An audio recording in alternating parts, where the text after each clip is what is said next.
द्वापर युग में श्री कृष्ण के साथ बलराम जी को शक्ति का प्रतीक और श्री कृष्ण का बड़ा भाई माना जाता है।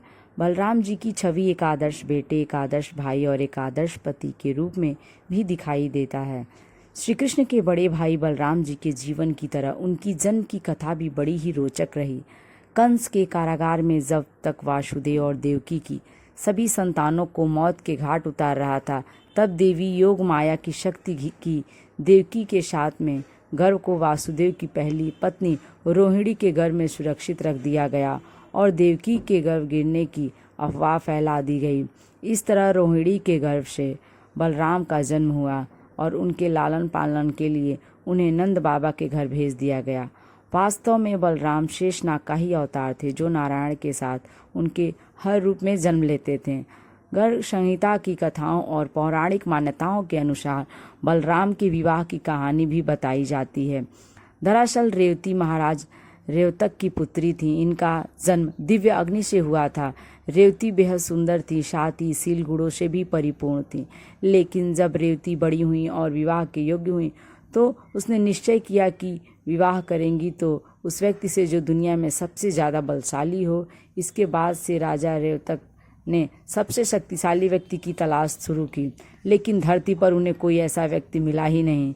इस समस्या का हल निकालने के लिए राजा रेवतक ब्रह्मलोक गए। उन्होंने ब्रह्मा जी से पूछा कि वो उन्हें कोई ऐसा व्यक्ति बताएं जो बेहद शक्तिशाली हो। तब ब्रह्मा जी ने उन्हें वायुदेव के बारे में बताया। वायुदेव ने पर्वत को श्रेष्ठ बताया, पर्वत ने पृथ्वी को और पृथ्वी ने अंत में शेषनाग को। तब राजा रेवतक वापस ब्रह्मा जी के पास पहुँचे तो ब्रह्मा जी ने उन्हें शेषनाग के अवतार बलराम दाऊद के बारे में बताया।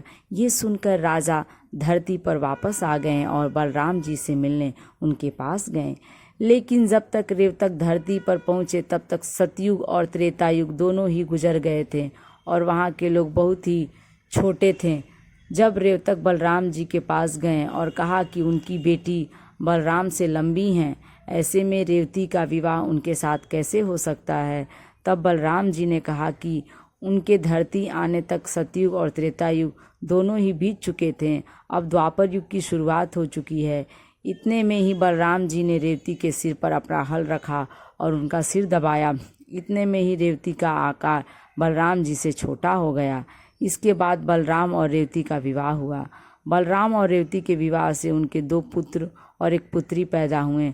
पुत्र के नाम निशस्त और उल्मुख और पुत्री का नाम वत्सला था। यदि वीडियो अच्छी लगे तो लाइक करें और यदि मेरे चैनल पर नए हैं तो इसे सब्सक्राइब करें।